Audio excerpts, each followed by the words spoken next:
Hello, dear students. How are you? Hope you all are fine. Welcome back to YouTube channel English Glacier. In this session, we will do the activities of the lesson number 8. We who love books. Poem reading and activity number 1 and 2 we have done in the previous video. So in this video, we will do the activity number 3, 4th and 5th. Before starting, please subscribe YouTube channel English Glacier and like the video, share the video. Find more educational content like this. So let's start our activity number. अपनी activity number 3rd हैगी है बेटा synonym. तो synonym की हुंदा बेटा? Synonym means same meaning. तो ਇੱਥੇ बेटा ਹੁਣ ਆਪਾਂ ਇਨ੍ਹਾਂ words ਦਾ ਉਹ meaning ਲਿਖਣਾ ਹੈ ਜਿਹਦਾ same meaning ਹੋਵੇ। ਇੱਕ ਹੋਰ ਵਰਡ ਇੱਦਾਂ ਦਾ ਲਿਖਣਾ ਹੈ ਜਿਹਦਾ ਮੀਨਿੰਗ ਸੇਮ ਹੋਵੇ। ਤਾਂ ਤੁਸੀਂ ਕਿਵੇਂ ਯਾਦ ਰੱਖੋਗੇ ਬੇਟਾ ਸਿਨੋਨਿਮ ਦਾ ਮੀਨਿੰਗ ਸੇਮ ਹੁੰਦਾ ਹੈ? ਤੁਸੀਂ ਇੱਥੇ ਦੇਖੋ ਐਸ ਤੇ ਸਿਨੋਨਿਮ, ਠੀਕ ਹੈ, ਐਂਡ ਐਸ ਤੇ ਸੇਮ। ਓਕੇ, ਇੱਥੋਂ ਯਾਦ ਰੱਖਣਾ ਐਸ ਤੇ ਸਿਨੋਨਿਮ ਹੁੰਦਾ ਹੈ ਤਾਂ ਸਿਨੋਨਿਮ ਦਾ ਮਤਲਬ ਕੀ ਹੈ? Same meaning. ਕਲੀਅਰ? ਤਾਂ ਹੁਣ ਆਪਾਂ ਇੱਥੇ ਇਹਨਾਂ ਵਰਡਸ ਦੇ ਉਹ ਵਰਡ ਇੱਕ ਹੋਰ ਲਿਖਾਂਗੇ ਜਿਹਦਾ ਮੀਨਿੰਗ ਕੀ ਹੋਏਗਾ? ਸੇਮ ਹੋਏਗਾ। ਕਲੀਅਰ? मोमेंट होंदा बेटा पल, तो टाइम का ही हिस्सा पल है ना, टाइम। मॉडर्न होंदा बेटा नवा, तो न्यू भी नवा होंदा। क्लैवर होंदा बेटा चलाक, इंटैलीजेंट, ठीक है। अपसैट होंदा बेटा दुखी या ना खुश कह सकते हैं। अनहैप्पी जिहड़ा अनहैप्पी होंदा वो भी खुश नहीं होंदा, तो मीनिंग तो दुखी ही निकलदा है, ठीक है। नॉरिशमेंट होंदा बेटा न्यूट्रिशन, खुराक देना, ठीक है। वैल्दी होंदा बेटा धनी, जिहदे कोल बहुत सारा धन होंदा है ना, जिहदे कोल बहुत सारा धन होगा वो अमीर होगा, तो अमीर होगा तो उहनूं आपां की कहांगे? रिच कहांगे। क्लीयर? गारबेज होंदा बेटा अपना कूड़ा करकट, ठीक है।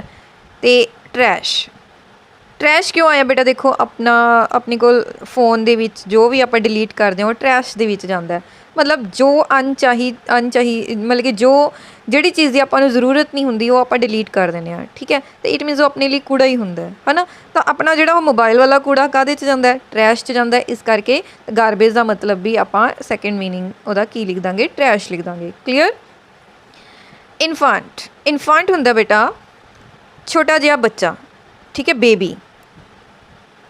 नैक्सट टॉल हुंदा लंबा। हाई सारिਆਂ ਨੂੰ पता है, हाई भी लंबा हुंदा, उच्चा, ठीक है। लार्ज हुंदा बेटा वड्डा, बहुत वड्डा, लार्ज, ठीक है। तो बिग भी आपां नूं पता वड्डा हुंदा है ना। ओके, नैक्सट आ गए बेटा कंपैनियन आपां पहला कर चुके हैं। साथी हुंदा, मित्र हुंदा, तो मित्र दा सैकेंड वर्ड की लिख सकते हैं? आपां फ्रेंड लिख सकते हैं, ठीक है। सिक्योर की हुंदा बेटा? सुरक्षित।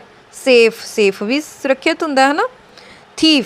थीफ हुंदा बेटा चोर, तो इहदा सैकेंड मीनिंग है बर्गलर। डिश हुंदा बेटा अपने बर्तन, ठीक है।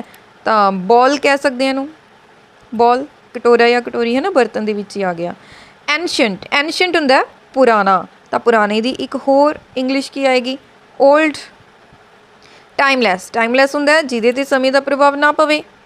परमानेंट जिहड़ी चीज़ ते समय का प्रभाव नहीं पऊगा वो स्थाई रहूगी, तो स्थाई नूं आपां की कहने? परमानेंट।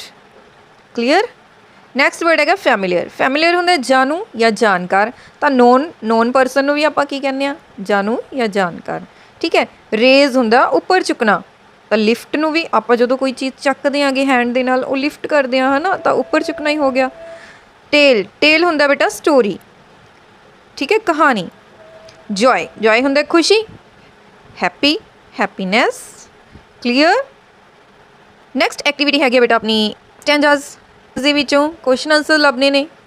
हुण स्टैंजे दा तुहानूं मीनिंग तो पता लग ही गया ना। Some books I will never give away. Poet की कह रहा रस्किन बॉन्ड कि कुछ किताबां नूं मैं नहीं छड्डांगा द ओल्ड एंड वोन भावें वो फटियां हुई ने किन्नियां ही पुरानियां ने देयर बाइंडिंग टोन उन्हां दी जिहड़ी जिल्द है वो भी खस्ता हालत होई पई है पर फिर भी कहंदे वो किताबां मेरी शैल्फ दे उपर पईयां ने दे विल ऑलवेज स्टे वो हमेशा ही उत्थे कायम रहणगियां किवें कायम रहणगियां अलाइव जिंदा रहणगियां स्टिल रीड क्योंकि उन्हां नूं हले भी पढ़िया जांदा है स्टिल फ्रैश ईच डान ते हर सवेर जदों मैं पढ़दा वो मैनूं फ्रैश कर दिंदियां ने there magic moments never gone उन्हां दा जिहड़ा मैजिक मोमेंट है वो कदे खत्म ही नहीं हुंदा। तो फर्स्ट क्वेश्चन आपां नूं की पुछिआ बेटा इन्हां ने name the poem and the poet poem का नाम दसना है तो पोइट का नाम तो पोइम का नाम आपां नूं पता की है वी हू लव बुक्स ठीक है इनू बेटा कौमिया दे विच लैना तो लिखांगे the name of the poem is we who love books and poet name is Ruskin Bond clear. Second question देखो बेटा की है the poet doesn't want to part with some books part with हुंदा बेटा अलग होना the poet doesn't want to part with some books कुछ किताबों तो अलग नहीं होना चाहता where does he keep them उन्होंने कित्थे रखता है बेटा कीप दैम कीप हुंदा बेटा रखना उन्होंने कित्थे रखता है आपां नूं पता है कित्थे रखता है अपॉन माई शेल्व्स आई है ना ये लाइन तो ये विचों चक्कांगे की लिखांगे इत्थे इत्थों चक्को बेटा ही तो ही कीप लगे तो डज इत्थे इत्थों हटा के ई एस कित्थे लग जूगी कीप दे नाल लग जू कीप्स दैम इत्थे लिखांगे ऑन द शेल्व्स ठीक है क्लीयर इत्थों लिखांगे। नैक्सट क्वेश्चन हैगा what is the condition of the books books की कंडीशन की है ओल्ड है वॉर्न ने एंड उन्हों की बाइंडिंग की है टोन है तो लिखांगे books are old worn and आही लाइन लिख देंगे देयर बाइंडिंग इज़ टोन ठीक है ये भी लिख सकते हैं अदरवाइज ये नाल लिख सकते and their binding is torn clear. Next stanza ये देखो बेटा की क्या है फैमिलियर फ्रेंड्स के है books no these timeless tales have been with me since I was 10 जो मेरे नाल 10 साल का सी उदों तो मेरे नाल ने and as I turn their pages once again I feel love their old refrain. तो फर्स्ट क्वेश्चन की पूछे the poet calls the books familiar friend क्या बुक्स नो ठीक है why does he call them familiar क्यों क्या है दसो बेटा क्योंकि ਉਹਦੇ ਨਾਲ कदों तो नहीं ਜਦੋਂ ਉਹ 10 साल का सी तो ਇਹਦਾ आंसर की लिखांगे देखो देखो इत्थे इत्थों चक्को the poet calls the books familiar friends आ लिख के बेटा फिर अगे as they have been with him since he was 10 आही लाइन आ जाऊगी बेटा ठीक है मी दी थां ते तुसीं पाओगे विद हिम एंड आई दी थां ते पाओगे तुसीं ही क्लीयर।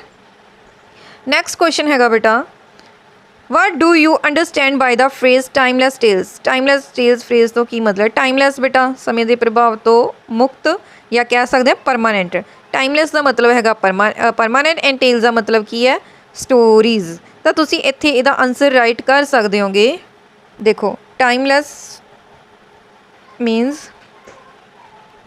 परमानेंट ठीक है टेल्स का मतलब की है स्टोरीज ठीक है तो तुसी इन्ना भी लिख सकते हो permanent story it means permanent stories clear answer लिख सकते हो बेटा तुसी इत्थे राइट करो the phrase timeless tales stands for the permanent and ever lasting stories clear. Next question how does the poet feel when he touches and feels the pages of his books किस तरह feel करता है वधिया महसूस करता है ना love करता उन्होंने he loves it clear. Next stanza हैगा बेटा अपना great verse great thought still stands the time that is passing by so fast these good companions never fail to give me joy to nourish me we who love books will always be the lucky ones our mind set free clear। so first question है according to the poet what still stands the test of time. तो की है, तो यदा answer अपना आ जाऊगा बेटा, great words and great thoughts. बाकी आ सारा ये पे है। क्लीयर। अदरवाइज तुम यदा आंसर आ सारी लाइन भी लिख सकते हो, आ सारी लाइन। ठीक है, इतने तक। नैक्सट क्वेश्चन है, what do you think the poet will always get from his good companions. की प्राप्त करता पोइट अपने गुड कंपैनियंस तो? खुशी, है ना। तो की लिखांगे, ही विल गेट इतों ही, the poet will get joy to nourish.